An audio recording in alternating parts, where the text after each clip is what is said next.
Hi, this is Alimayo Arango of littleguycgi.com, and today I want to show you how to take a mech through a run cycle in Blender 2.71. So let's get started. Okay, if this is your first time in Blender, I recommend you go to File, go to User Preferences, go to Input, and then choose Select with left click. Blender's default select is with right click, and this may confuse you if you're coming from Adobe or other 3D programs. Okay, the mech that you see here is a mech that I showed how to make in another tutorial, and I'll put a link up for that. The rig that you see is also a rig that I showed how to put into the same mech that was shown in model in another tutorial, so I'll also put up a link for that. Okay, when you first come into Blender, you're in Blender's default setup for its screen layout. To make our animation situation easier, what you want to do is go up here, click here, and then choose animation. And basically with this animation setup, we have a dope sheet here, and this is where most of our work will be done. If we want to adjust the keyframes here, we have a graph editor set up right here. The timeline is still easily seen. And then we also have this perspective right here where it gives us just a different view of our model. So it's nice that Blender has this, and this is typically the setting that I would recommend you using when you're about to animate. Okay, to animate you need to be in pose mode as far as dealing with an armature, and the armature just makes it easy to do things like run cycles and walk cycles. Let me go out of here just so you can see how to come back into here. So I'm going to click here and go into object mode. This is what you would normally see when you first came into Blender. So what you want to do, if I click off of here and then I try to go into pose mode, like right now I'm just clicked onto the mesh. I'm not clicked onto the armature, which you see right here. So when I click and look for pose, you see texture paint, weight paint, vertex, sculpt, edit, and object mode, but you don't see a pose mode. So just be aware to see pose mode to go into it. You have to make sure you're selected on the actual armature. You can select on here, select in here in the 3D view, or you can actually select in your outliner. And now that I have the armature selected, once I click here, now you can see it goes right to pose mode. So let's click pose mode, and here we are. Okay, the first thing you're going to do in setting up this mech for its run cycle is you're going to hit 3 on your number keypad. When we hit 3, this took us into right perspective mode, which you can see right here. We're going to hit 5 on the number keypad to go into right orthographic mode. You're then going to select your root bone right here. You're going to take your manipulator and push your mech up to your about. So it looks like the mech is standing on this green line right here. I'm going to hold shift and the middle mouse button to pan this view down some. Now I'm going to roll my middle mouse button in just to zoom in. Okay, our first pose is one of 3 blocking poses. And I'm going to hold my middle mouse button just to turn to the side just so I can make sure I can grab this the foot control, which is right here. Oh, I'm wrong. It's right here. And if you hit G, you can move around your foot. And I just hit G one time. I pushed G and let go. And now I'm just moving. I didn't click or anything. But if I right click, it'll jump right back into space. So what we want to do right here is we're just going to take this and we're going to push this right along on the Y axis. I'm going to hit 3 on the number keypad to go back into side view. And I'm just making my manipulator push this into the first of 3 blocking poses. So I'm going to hit R to rotate on the X axis to have this foot curve up some. I still have this control bone for the foot selected, the IK. So I'm just pushing that out. Now I'm going to grab this control bone, and hopefully this view isn't making it difficult for you to see. And basically this is what we refer to as the stretch pose. And it's referred to as the, or at least I refer to it as a stretch pose because it's kind of like your mech is in a full run. We're going to hit R to rotate on the X axis just to point this foot down. It's in full run, and it's basically stretching his legs out. It's like that little brief period in a run where you're in the air. That's what differentiates a run from a walk, is the fact that when you are running just for a split second, you're in the air. So that's what's going on here in this stretch pose. Okay, now that we have that pose done, one of the cool things about animating in Blender is Blender makes it very easy for us to set up these next two blocking poses. So what you want to do is notice the fact that we're on frame 1, which is where you want to be. You're then going to hit A. We had something selected, so when we hit A, it deselected. We're going to hit A again. You can see all the bones light up with this blue outline. That's letting us know that these bones are selected. So now that we have the bone selected, what you're going to do is hit I to bring up your Insert Keyframe menu. You want to look down to where you see it say Lock Rot, which stands for Location Rotation. Okay. Over here in the dope sheet, basically what's going to happen, as soon as I put Lock Rot in, it's going to put a keyframe in for every single one of these bones. You're going to see a whole lot of information pop up here. Don't let that get to you. It looks very complicated. The dope sheet is actually your friend when it comes to animation, but that's what's about to happen. So here we go. So we hit I. Last time I moved over to the dope sheet so you can see what I was doing. This time I'm clicking in, and now you can see there's the information showing us keyframes basically for all of the bones of the armature. Okay, now that we have those keyframes in there, Blender will remember this pose. Okay, so the next step is you want to take your mouse and put your mouse over the timeline indicator. Blender shortcut keys are dependent on where your mouse is at. So if you put your mouse here and do certain shortcuts that work with the timeline won't work. So anyway, you want to put your cursor over the timeline, and you're going to hold down Shift, and then you're going to push up on the arrow key of your keyboard. And what this does is Blender automatically jumps forward 10 frames, which is very useful when you're animating. This particular, we went to 11. I'm just going to click back, so we're on 10. Now what you're going to do, you still see that even though I jumped forward, Blender still has all the bones selected, and it's still in the initial pose that we had it in. So what we're going to do now is you're going to take your cursor, you're going to put it right over here. You're going to hold down your middle mouse button. You're going to pull to the side. And that'll let you see these buttons. These buttons are very important. What this button here is copy pose. This button here is paste pose. And this button here is your friend, because this button is copy the reverse pose. The reason why I say this is your friend is because it will cut down your work substantially. So what we're going to do now is we're going to copy this pose. We see all the bones are still highlighted. It's very important when you copy a pose that your bones are all highlighted in your armature. So we click here to copy the pose. We're already on frame 10, which is where our next blocking pose we want it to be. So now we're going to go right here. When I click this button, basically what Blender is going to do is it's got this pose in its buffer from me copying it. When I click this, what it's going to do is it's going to reverse this pose, which is very cool. So I'll click it now. Pay attention to this leg right here when I click it. You see that right there? It's subtle, and you can actually almost miss it, but now the legs have switched, and it is very nice because it cuts down work in animating a lot. Okay, so even though that we have this pose in here, yet Blender still doesn't have this pose basically remembered. It doesn't have a keyframe inserted yet, and when you look here, you can see from frame 1 that whenever we put keyframes in, Blender will put a yellow line showing us the keyframes are there. So what you're going to do is just hold your cursor over your 3D port. You're going to hit I to bring up your Insert Keyframe menu. You're going to choose Lock Rot, which is again Location Rotation. Select there, and now you can see through the green. There you go. You can see there's a keyframe inserted here, or at least the yellow line showing you the keyframes are in. And if I zoom in here, I'm just rolling my mouse button to zoom in, holding the middle mouse button to pan. You can see there's the second line of keyframes that Blender put in for this second blocking pose that we just did. Okay, we're about to do the last one of our blocking poses. So what you're going to do is take your mouse, put it back over the timeline. You're going to hold Shift and push up with your arrow key.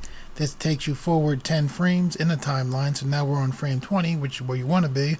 And what we're going to do to put this keyframe in is we're going to click here, and you can see how this is all highlighted as yellow. It means the first keyframe is selected from frame 1.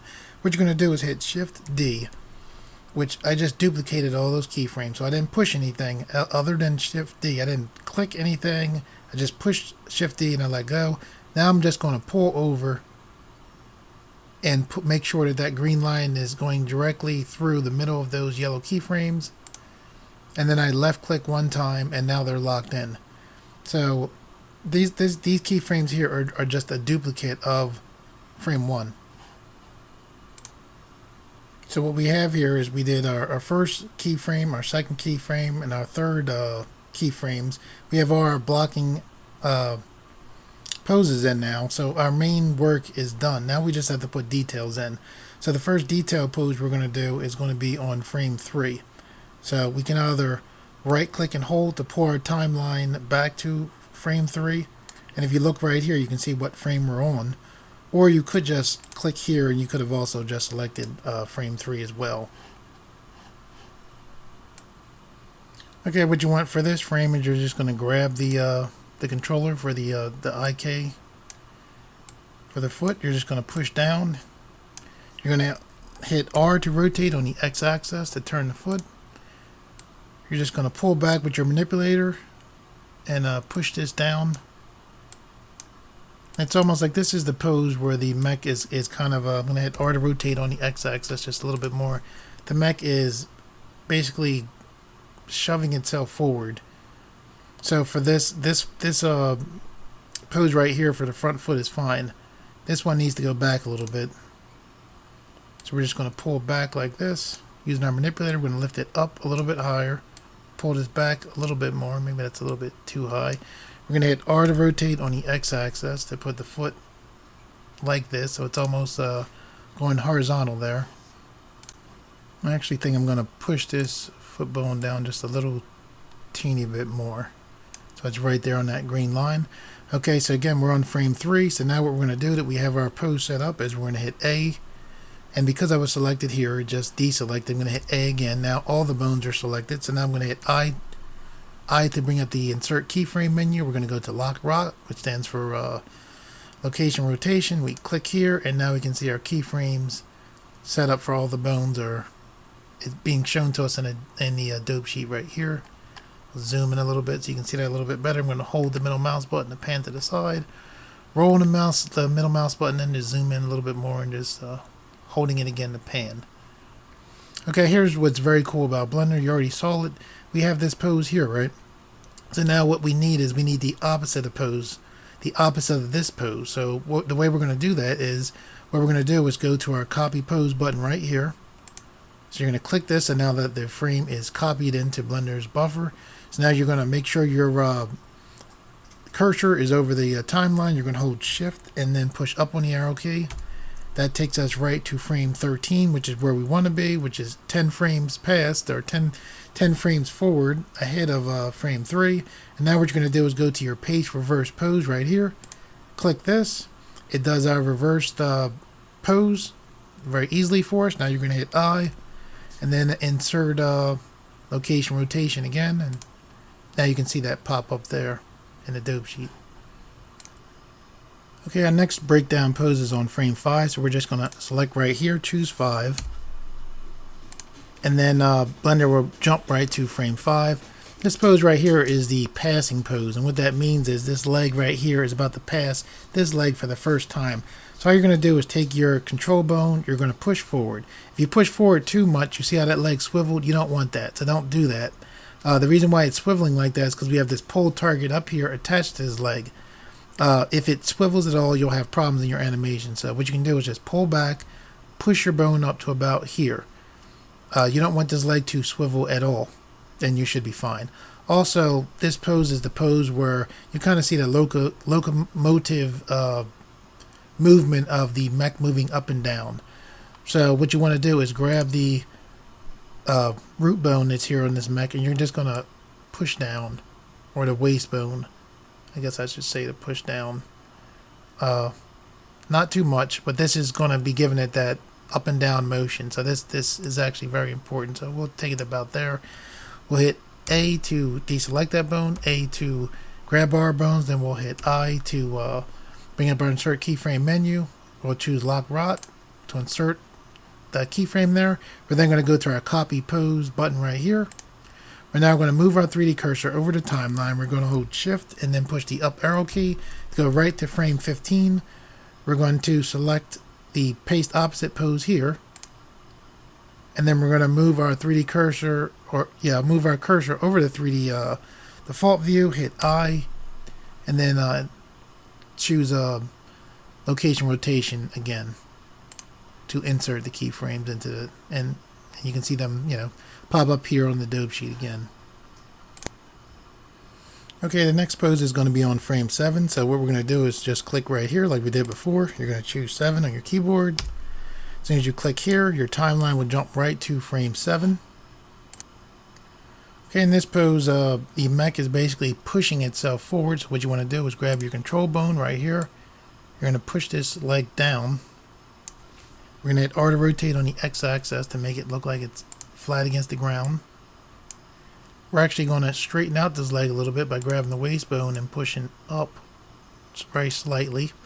We're going to take this control bone and we're just going to push this forward because it's like this, it's launching itself forward and it's reaching out this leg because it knows that as it pushes it's going to come down on this leg. So with the control bone selected, we're going to push R to rotate on the x-axis. It's almost like, when you're doing a walk or a run, you're launching yourself into the air, doing a slight fall, and then you're catching itself. So this leg is just set up to catch itself.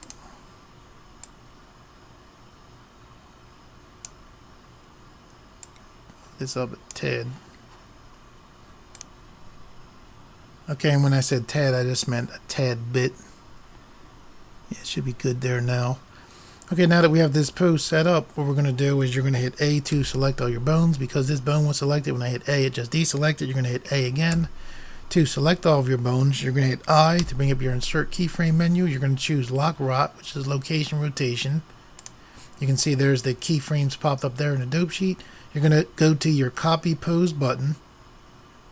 So we click here. Now this pose is copied into Blender's buffer. You're now going to take your cursor, move it over the timeline. You're going to hold shift and push up. This makes you jump forward 10 frames to frame 17, which is where we want to put our opposite pose of the pose that we just set up. And now you're going to just click your paste opposite pose. There it goes. And you're going to hit I to bring up your insert keyframe menu. You're going to choose lock rot again for location rotation. Okay, so now we have all our keyframes in. So Blender's default setup is it has the start frame at frame 1, the end frame at 250. Since we only have 20 frames, what we can do is just click down to 19, and now when we click play, you can see there's the running animation going on. The reason why I hit 19 instead of 20 was if you do 20, you'll have a little jerk.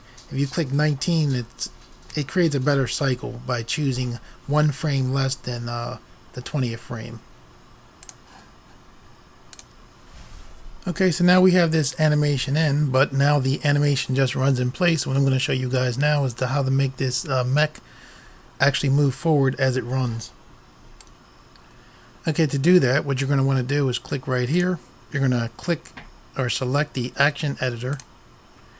And basically the way Blender works is Blender has stored all of this as let me show you. I have my cursor here. I'm holding my middle mouse button. I'm just pulling to the side. It stores all this as an action. We're going to click here and we're going to name this run. We'll change this to run, so just run.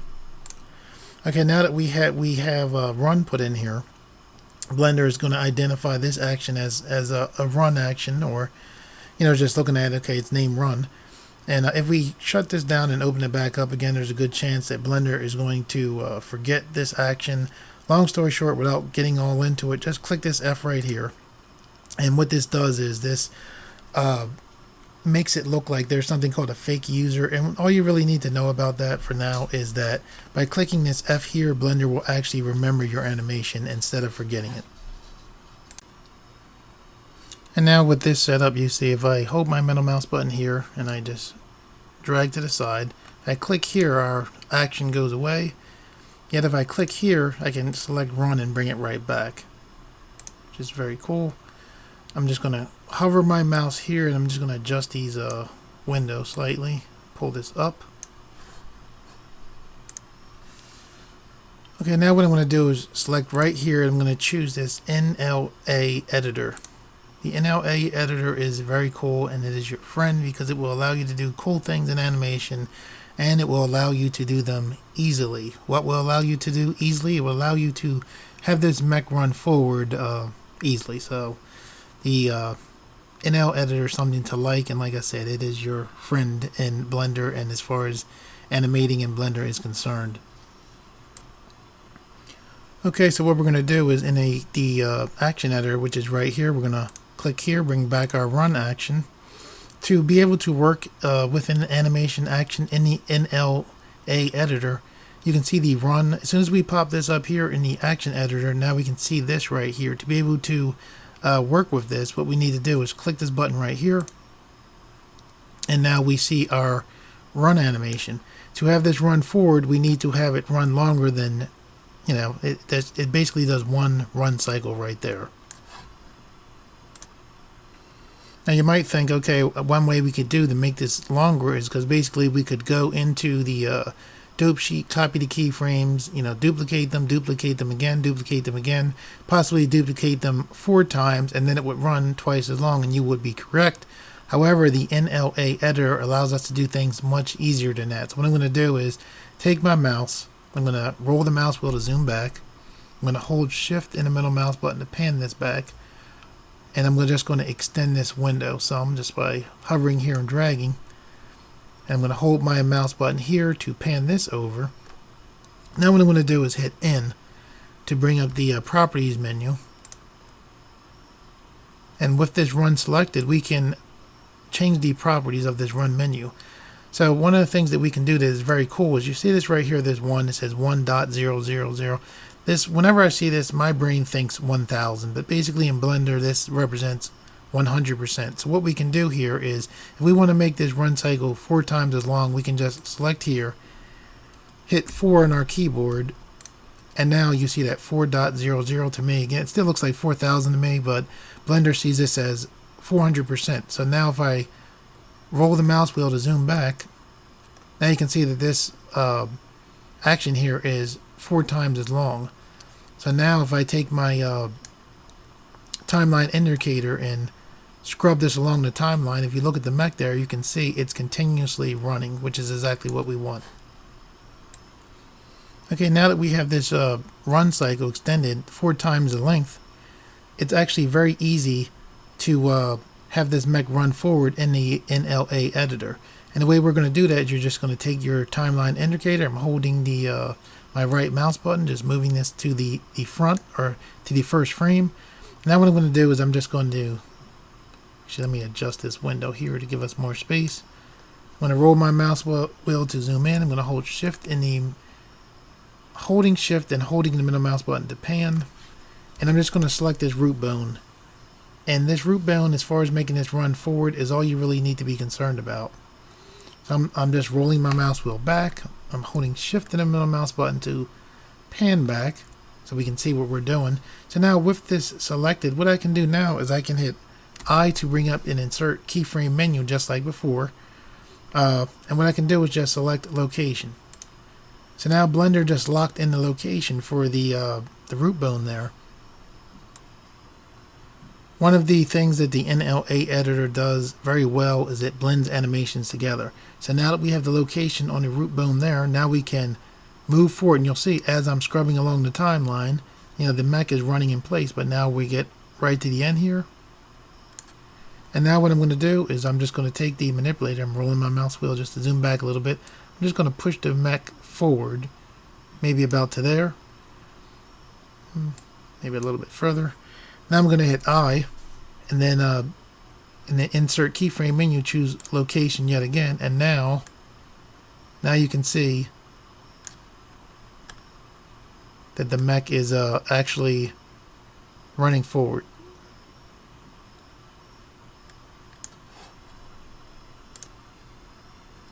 Since we changed the time of the run cycle, initially we had set it up to end at frame 19, so you can see here's frame 19 here. This animation goes all the way up to 77. So what we're going to do here, I'm just going to select here and change this. I'm actually going to set it at 76. And now you can see the timeline extends up.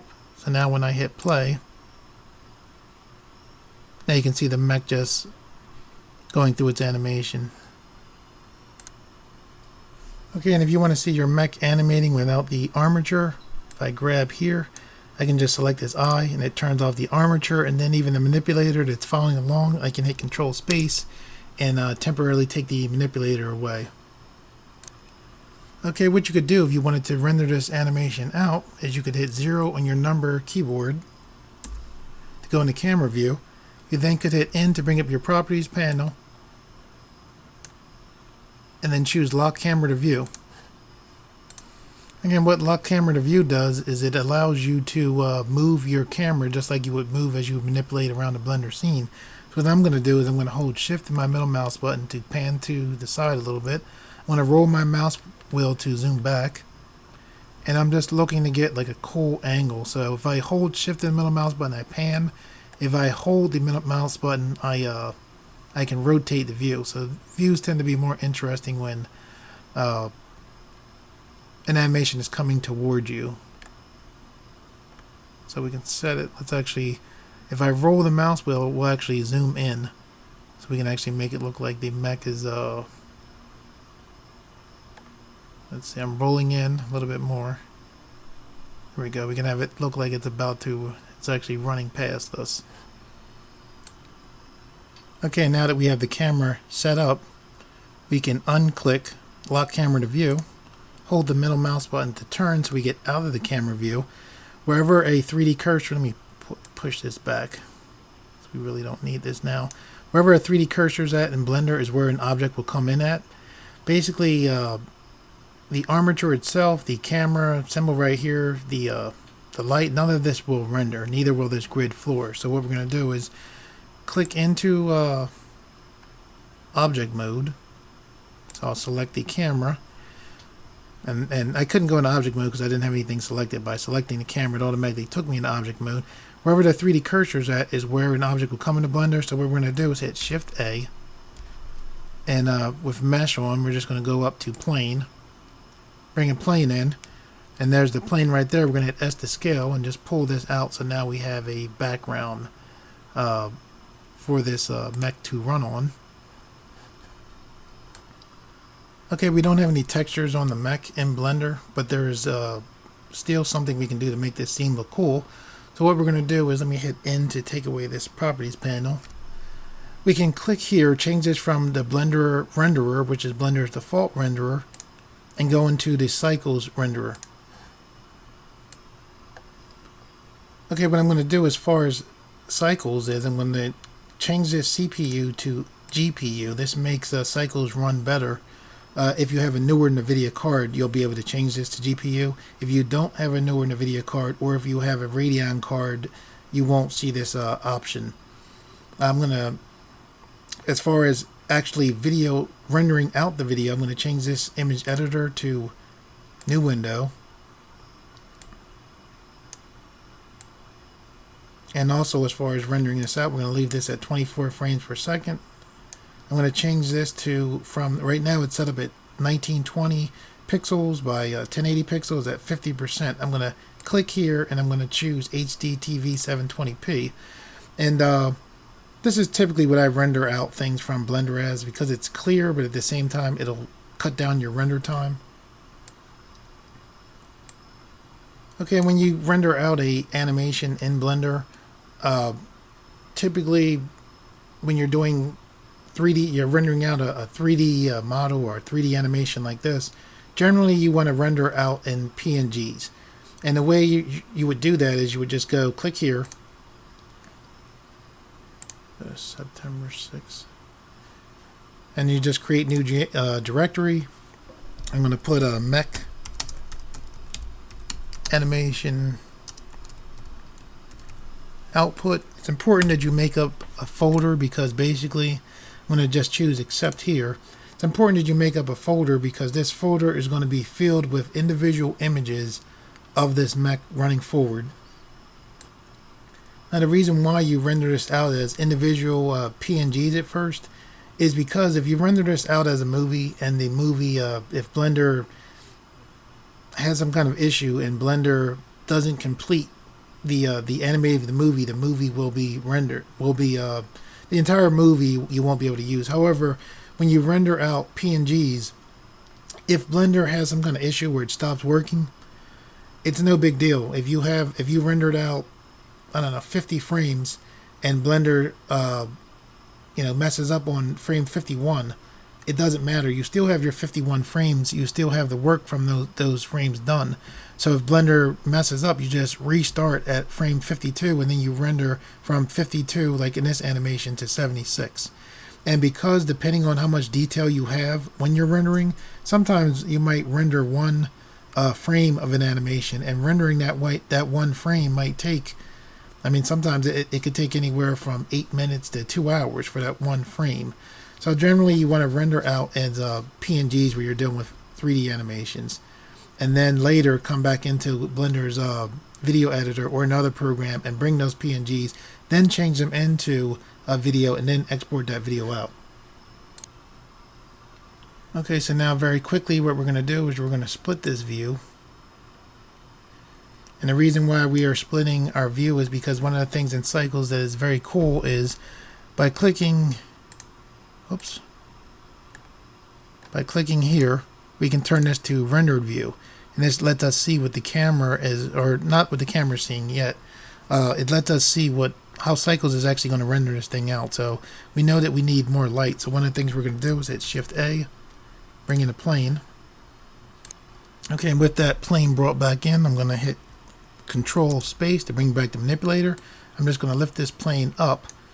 And the reason why you have this view open is as you can see in Cycles, you don't see the camera, you don't see the light, and you don't see the manipulator. So it's just easier to maneuver objects with this view open. And then you just have this view open here just so you can see what the Cycles render is actually going to see. So I'm just going to hit S to scale this up.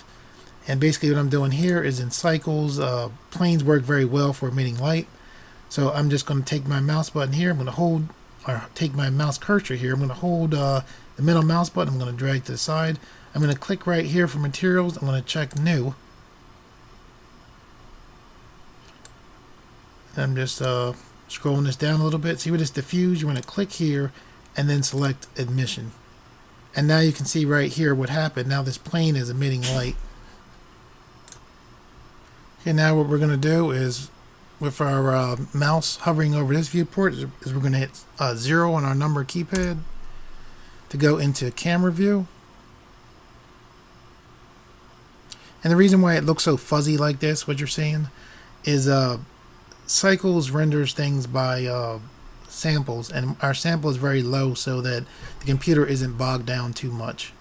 But if I paused it, so I'll pause the animation, and basically what you'll see is here is Cycles sample right here, so it's only rendering to 10 samples. You can change samples by, I'm going to hold my middle mouse button, pull to the side. I'm going to click this camera button here, which is our render button. I'm going to go down to sampling. See where it says render 10 here and preview 10. If I actually click the render button, it'll render 10 samples out. This is the preview button. So I'm going to click here. I'm going to turn this to 100 samples. As soon as I click, watch what happens to this 10 right here.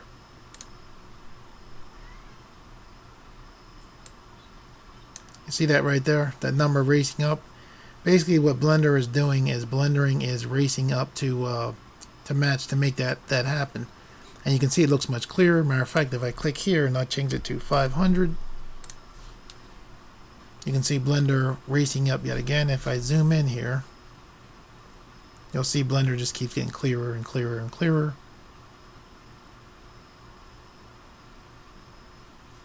And you get the idea. It'll just keep getting clearer and clearer. And you can play with the lighting to make this the lighting better. As a matter of fact, I'll take this right here. I'll hit Shift D, duplicate this. I'll hit R to rotate on the X-axis 90 degrees. I'll put this down in front of the mech to get some more lighting on it. I'll hit S to scale to shrink it so it's not too much. Bring it forward a little bit, but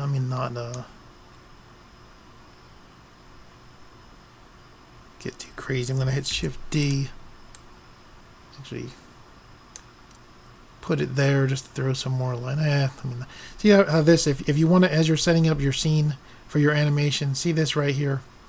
If you want to make it so you have a light here, like suppose I want to really light up the back of this mech, I can actually take this light up here, right? And again, it looks grainy because you have to pay attention to the sampling here. I can take that light up here, and if I don't want this light, I want the light to put its light on the mech, but I don't want to see the light. What I can do is click this box right here, the blend data menu. What is this box officially called? Yeah, the data menu box. Scroll down here, go to ray visibility, and then with that plane selected, what I can do is click camera. The light is still there from it, but we don't actually see that you know, the plane of light. Okay, once you have your your ground set up and your lighting set up, what you can do is just make sure you do a quick check. You know, we have our resolution set up. We have 24 frames per second. We have it set up as PNGs, which is what we want. We have this preview set to 500, which will give us a decent render. We have this set to 10, which will give us a terrible render. I'm going to change this to 100. And something we can do to make the animation render a little bit faster, if we go to light paths, we change this max to 4. And we go to this minimum, we change this to 0. Then we can go to post-processing and oops, not post-process. Go to performance, sorry. We change this to 512 instead of 64. I learned that 512 from doing a tutorial when somebody instructed me that was the correct number, so that's what I use now. Anyway, with that set up now, now we just go and we click animation, and we start to get our animation to actually render out. These tiles are Blender doing that 512, actually putting it out, and basically what it's going to do is race up to 100. Each time it races up to 100, it'll put another tile up, and you can roll in and out while you're in this this animation waiting for your render to come out. Okay, now that we have our PNGs rendered out, now what you would do is go to File, New, and just start up a new Blender file is what I recommend you do. We'll change this back to new window, change this to HD TV 720p. We're leaving this at 24 frames per second. We'll change this. Last time we kept this at PNG. This time we're going to change this to H.264. We're going to go to encoding and change this to MPEG-4. And we'll change this to MP3, even though we don't have any music, just so you can see how you would change it. Then we would click here, go to video editing. Okay, now you would click add image. Then find your images. So I can see right here, here's my mech animation input. Here's my animation frames. I'll hit A to select all of them. Then I'll just select add image strip to bring them all in. Okay, and with them in here now, we see where the frame goes to frame 76. So we'll change this 250 to 76. And you see there's our animation there. If you wanted to do a quick thing that makes almost all video look better, you select here, scroll down here, click add strip modifier, select curves, scroll down a little bit more. If you put a dot here and a dot here, take this dot and push up slightly, take this dot and push down slightly, and because of my samples it doesn't look that great. You keep a basic S curve shape. My samples it doesn't look the best, but you can actually see there's the animation with the curves applied to it, or the video with the curves, and if I click here you can see without it. So curves, you're allowed them, you can just have the mech animation pop a little bit. So now I'll just select here, go back to default. Everything is all set up, or is it? Actually, I'll click here where I have, wait a second, I'll click up, and I click folder here, or create a new directory, it makes a new folder. I'm going to select Mech Video output B. Double click on here. I'll name this, which will be the actual name of the movie, Mech Video Output B. Accept. Okay, now with all that stuff set up, you just click animation just like before, and now we can see our actual video rendering out. I'll close that. Okay, now with that video rendered out, I'll just go to the folder I told it to go to, and here's the outputted mech animation.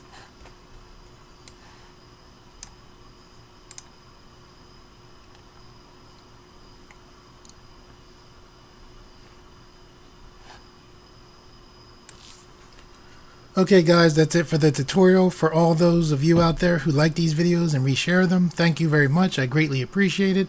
And to those of you who are new to this channel, if you like these videos and you would like to see more, please subscribe, and thank you for viewing.